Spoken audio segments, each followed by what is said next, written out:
အခုဆိုရင်တော့ကျွန်တော်ရဲ့မိတ်ဆွေတွေကတော့ပြပရောက်เนาะညီမလေးတို့ကနေပြီးတော့မေးထားပါတော့စီယိုယောဂနဲ့ပတ်သက်ပြီးတော့ပေါ့နော်သိကြတာလေးရှိတယ်ပေါ့နော်အဲ့တော့ပထမဆုံးအနေနဲ့စီယိုသွေးချိုယောဂကိုပြောမယ်ဆိုရင်မျိုးစား2မျိုးရှိတယ်မျိုးစား1နဲ့မျိုးစား2ဆိုပြီးတော့သူတို့ကအမျိုးစား2ခုလုံးကကျွန်တော်ဘာနဲ့ဆက်ဆက်မှုရှိလဲဆိုတော့ဗီဇနဲ့ပတ်ဝန်းကျင်ပေါ်မှာမှုပြီးဆက်ဆက်ရှိတယ်เนาะဗီဇပါယုံများဖြစ်ပေါ့မျိုးဗီဇပါယုံများဖြစ်စီယိုသွေးချိုယောဂဖြစ်ဖို့မလုံလောက်ဘူးခါကျရင်ပတ်ဝန်းကျင်ကြောင်းချင်ရရလဲလိုအပ်တယ်အဲ့တော့မျိုးစား1စီးကျော်ဘယ်လိုတွေမှာဖြစ်လဲဆိုတော့များသောဖြင့်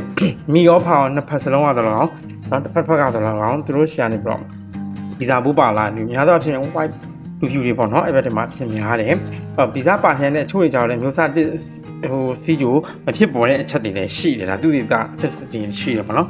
အေးတဲ့ရာသီဥတုမှာဆိုမျိုးစား1စီဂျိုသွေးချိုဟာနွေရာသီမှာထက်ဆိုင်အေးတဲ့ရာသီမှာရှိဖြစ်ပွားနှုန်းပိုများတယ်ပေါ့နော်virus ရောဂါပိုးဆို virus ပိုးတစ်မျိုးမျိုးကနေလှုံ့ဆော်လိုက်ပြီးတော့မှပဲဒီအားမပြင်းတဲ့ virus ပိုးကနေပြီးတော့မျိုးစား1စီဂျိုဖြစ်လာမျိုးတွေရှိတယ်နောက်အစာအစောလင်သာကျွေးမိတယ်ပေါ့နိုးတိုင်မိခင်တွေမှာအစားအစာကိုခက်စောစောကျွေးတဲ့ delay ရှိတယ်ပေါ့နော်ပြည့်ဆက်စာတွေကျွေးလိုက်တာမျိုးပဲဒါမျိုးဆိုရင်နောက်နှစ်ကြာလာတဲ့ခါကျတော့ရှင်မျိုးစား1စီဂျိုယောဂါဖြစ်ပွားတဲ့အနှုံးပေါ့နော်အဲ့လိုမျိုး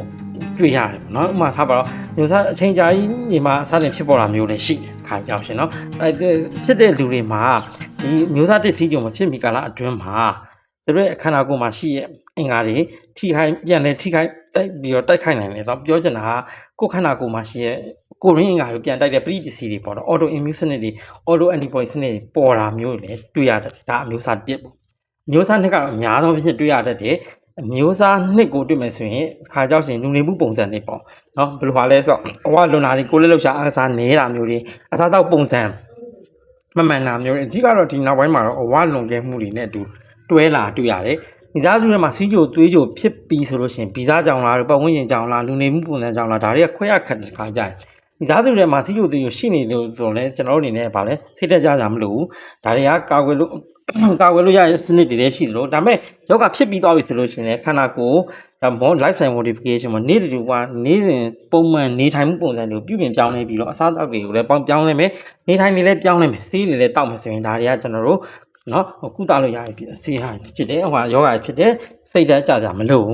အဲ့တော့ကျတော့တိကျသေးချောခံစားနေရတဲ့သူတွေအနေနဲ့ကျွန်တော်ခုနပြောသလိုကိုကြက်နှစ်သက်တာတွေမလုံးဝတော့မစားတော့ဘူးဆိုရင်ပူပန်တာရှိမယ်ဒီယောဂါကြီးပေါ်မှာစိတ်ဖိစီးပြီးခံစားနေရမျိုးတွေရှိတယ်အဲ့တော့ကိုယ့်ရဲ့စားသောက်မှုပုံစံတွေကမှန်ကန်မှုရှိတာနေထိုင်မှုပုံစံမှားရနေရတယ်ဆို know yourself ပေါ့ကိုယ့်ကိုသိဖို့လည်းလိုတယ်ဒီမဲ့တက်ကလေနော်အဲ့တော့စီးရုပ်သေးချောယောဂါတွေနဲ့ပတ်သက်ပြီးတော့ဘယ်လိုတွေဆက်ပတ်နေထိုင်ရမယ်ဘယ်လိုတွေကျန်းမာရေးနဲ့ညွတ်ဖို့လိုအပ်တယ်ဆိုတဲ့ဟာကိုကျွန်တော်တို့ဆက်ပြီးဆွေးနွေးသွားမယ်အဲ့တော့စီးရုပ်ယောဂါရှိသည်ဖြစ်စေမရှိသည်ဖြစ်စေ